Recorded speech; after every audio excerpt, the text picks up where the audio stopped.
internet သုံးကြရင်နဲ့ဖောင်းမှန်တဲ့ပြဿနာများကြုံခဲ့ရင်ဒီနီးလန်းလေးတိုင်းသွားကြပါလို့အကြံပြုချင်ပါတယ်နော်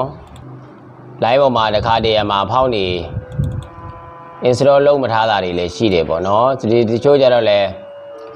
software ကိုတော့ install လုပ်ထားတယ်ဖောင်းထည့်မထားဘူးဆိုရင်လည်းဒါအဆင်မပြေပါဘူးပေါ့နော်အဲ့တော့ install လေးလုပ်ရသလိုဖောင်းနေလည်းထည့်ထားပါတယ်ကေဗီမြန်ကျွန်တော်တို့ Google စတဲ့ဒီ program တွေမှာသုံးကြရင်လည်းဖောင်းနေမြန်ဒီလိုလေးတွေပေါ့နော်ဒီမမှန်ကန်ဖြစ်ခဲ့မယ်ဆိုရင်ဘယ်လိုသွားရင်အဆင်ပြေမလဲဆိုတဲ့အကြောင်းအရာလေးကိုကျွန်တော်တို့မျှဝေကြည့်ရအောင်များသောအားဖြင့်တော့ကျွန်တော်တို့ Mozilla Firefox တို့Chrome လေးတွေနဲ့သုံးတာများတယ်ပေါ့နော်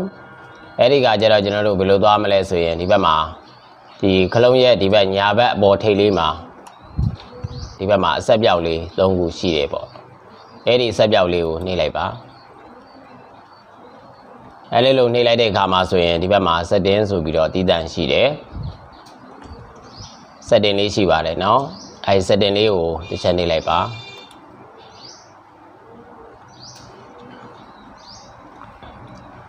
ဒီလိုပေါက်ကြလာပြီဆိုရင်ကျွန်တော်တို့ကဘယ်ထဲဝင်ရမလဲဆိုတော့ဒီဘက်မှာ appearance ဆိုတာလေးလည်းရှိတယ် appearance ထဲကိုဝင်ပြီးတော့ customize font ကိုတွားပြီးတော့ဒါယူသုံးရမှာပေါ့နော် customize font ဆိုပြီးတော့ရှိပါတယ် customize font ဆိုပြီးတော့ရှိတယ်အဲ့ထဲမှာမိတို့ကနေပြီးတော့ customize font ထဲမှာ standard font ဆိုတဲ့နေရာမှာပြည်ထောင်စုနဲ့သုံးလို့ကပြည်ထောင်စု font ပေါ့နော်ဇော်ကြီး1နဲ့3လို့ကဇော်ကြီး1ပေါ့ဒီနေရာလေးတွေမှာဇော်ကြီး1သို့မဟုတ်ပြည်ထောင်စုပေါ့နော်ပြည်ထောင်စုဖောင်လေးတွေမိမိတို့ထည့်ပေးရမှာဖြစ်ပါတယ်ဒီမှာပြည်ထောင်စုဆွဲဖောင်လေးကိုထည့်ပေးရမှာပါအဲ့တော့မြန်မာ3 Unicode ပြည်ထောင်စုစတဲ့အပြင်မိမိတို့ဒီသုံးနေကြသုံးတတ်တဲ့ဖောင်လေးတွေကိုဒီမှာရွေးချယ်ပေးလိုက်ရင်ဒါလုံလောက်တဲ့အတိုင်းတာရှိသွားပါပြီ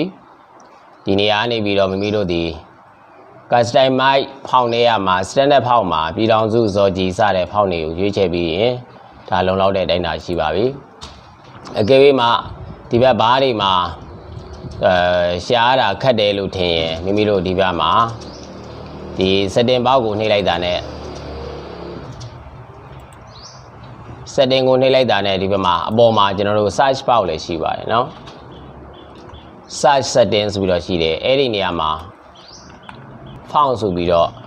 ရိုက်ထည့်လိုက်မယ်ဆိုရင်လည်းရရှိပါတယ် font လို့ရိုက်လိုက်မယ်ဆိုရင်လည်းဒီဘက်မှာကျွန်တော်တို့ customize font တွေပေါ်လာတာဖြစ်ပါလိမ့်မယ်